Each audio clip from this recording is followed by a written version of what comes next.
Hey guys, today we have another custom card competition. We have 4 submissions, and this time we have a theme of a very specific permanent type that came in March of the Machines. It is the Battle permanent type.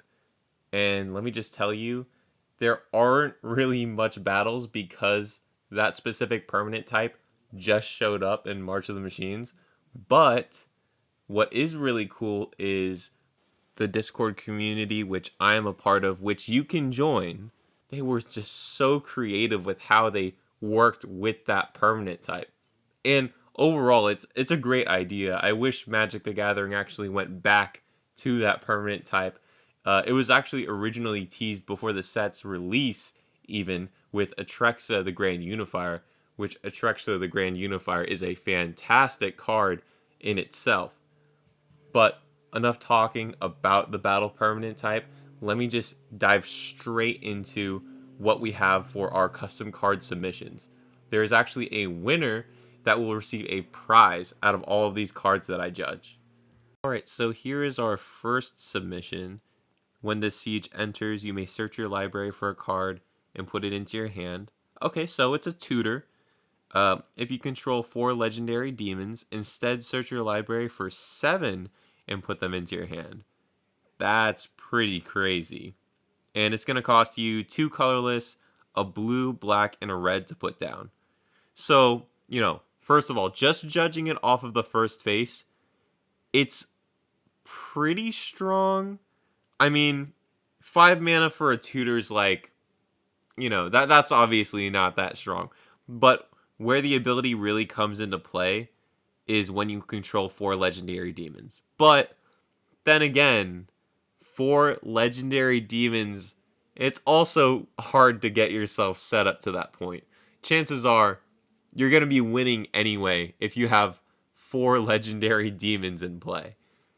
But, that aside, it comes in, it's going to have 10 health, so you have to deal an entire 10 damage to this to flip it over to its backside. And when it does flip over, you get a sorcery called Downfall of the Emperor. So this one says, as an additional cost to cast this spell, you get an emblem with the owner of this emblem cannot cast their commanders. All commander creatures are 0/1 with no abilities. And then you exile all legendary creatures. So you exile all legendary creatures after that. That's pretty wild. And the art that they chose too was very tasteful. It's a really good sorcery. I could see this as a magic card. I could definitely see this as a magic card. It would for sure be a mythic. Yeah, in the world of Magic the Gathering, someone plays this. I wouldn't doubt if it was like a real card or not. That is if I didn't know every single card from Warhammer 40K, but I absolutely loved the precons that came with it. So I would actually know that this isn't an actual Magic card, but I'm just saying it would really fit Warhammer 40K, especially with all these sieges being like wars and stuff like that. It just makes sense. It makes sense. I like it. So mechanically, it's pretty simple. I love it. I'm not sure if the wording could be better. It possibly could be, but either way, it's still a really good card. And then we have the flavor text at the very bottom. The cost that a usurper must pay is simply his own life. Pretty awesome stuff. Really appreciate the submission. Hopefully this makes it high, but I have a feeling that all these custom cards, it's going to be really hard to judge just because they're all just really, really good. Let's move on to the next one. See, this was what I was talking about. Like, the creativity of these cards are amazing.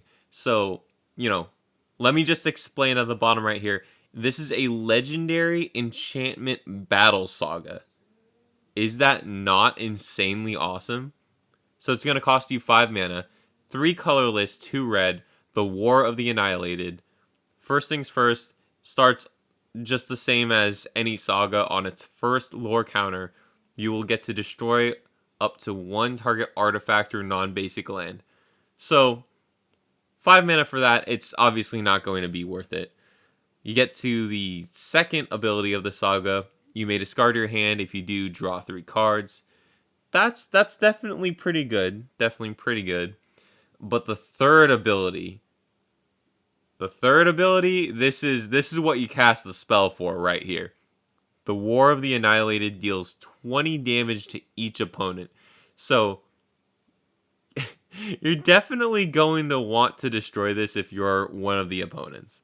Like you want this thing dead as soon as possible because you don't want to take 20 damage. Really good spell overall. It's so interesting. And it's the fact that you protect this battle instead of the usual thing with battles where you actually want to destroy it. This one you want to keep alive to get that third lore ability. Yeah, no, it's definitely a really good card. I could definitely see this as an actual Magic card. It is really creative. Formatting was great. Language is great. And the art was really good too. I have no idea where this art came from, but it's awesome. All right, this one is called the Battle of Lotus Vale, costing 5 colorless mana. It's a battle siege, so nothing too out of the ordinary for this one. I love the art that they chose. When this saga enters, add 3 mana of any one color. Okay, so it's not starting off super overpowered. You know, you're paying 5 colorless, you're getting 3 mana of any one color.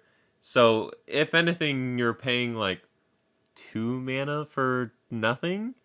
Although you could also blink this battle, and then you'd be getting 3 mana of any one color. That would be pretty good. I mean, even though an opponent protects this permanent, you still own this card. So you should be able to find at least a couple spells that could blink this. It's just that battle, like it's sort of a specific permanent type. Like I said, it only came out in March of the Machines, so I'm not actually totally sure there are blinkable effects for battles. But I mean, we'll see what's on the other side of this card because it could definitely get better. And the backside is called Trampled Upon Lotus. Once again, the art for this actually makes a lot of sense. It's pretty cool looking. And this one you just tap to add 3 mana of any one color. So that's really good. And then the bottom one taps to add one of each color. So taps to add Wooburg. Dang, that's really solid and honestly really fair. I think there's another mana rock that does exactly that for 5 mana, but I'd have to check up on it. And the flavor text also really cool. Nothing sacred escapes war's sight. Pretty awesome. One more thing I want to add about this card is the art and the specific naming and the specific abilities make this card probably the most relatable to Magic the Gathering, the most in universe card out of all of the submissions that we've received so far. Like, I definitely think this one could absolutely be inside of a set. Here is our last submission, Taunting Fortress. Love the art. By the way, Sam always does all of the art himself. I don't know how he has this much time, but it's absolutely wonderful. He made a card right here that is a battle bulwark. So, kind of its own subtype for battles. It costs 2 white mana and 3 colorless, so a total of 5. And it only has about 4 health. Let me just read the in parentheses text here. As a bulwark enters, you become its protector. Okay, so you protect it. Creatures your opponents control must attack a bulwark you control if able, rather than you or a planeswalker you control. Blocking creatures you control get +1/+3 and reach. So really good to help you defend this fortress. And it also has an ability here, Last Stand.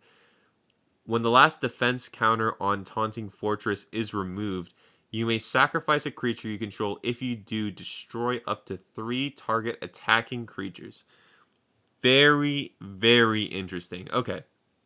The breach was an invention we were too arrogant to decline, and a victory too broken to celebrate. And this is from High Archon Silas, Ruler of Rubble. Very interesting card, very interesting concept. It more along the lines relates to a planeswalker actually than normal battles because obviously you want to protect this.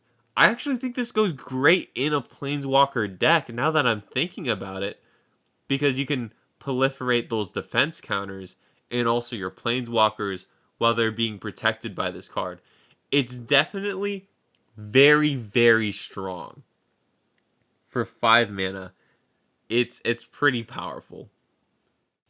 So here are our winners. When it really came down to it, it was with preference rather than the actual cards themselves being judged off of mechanics and such. Because it's really hard. There was a lot of creativity put into these cards. I loved the mechanics and subtypes that they added in.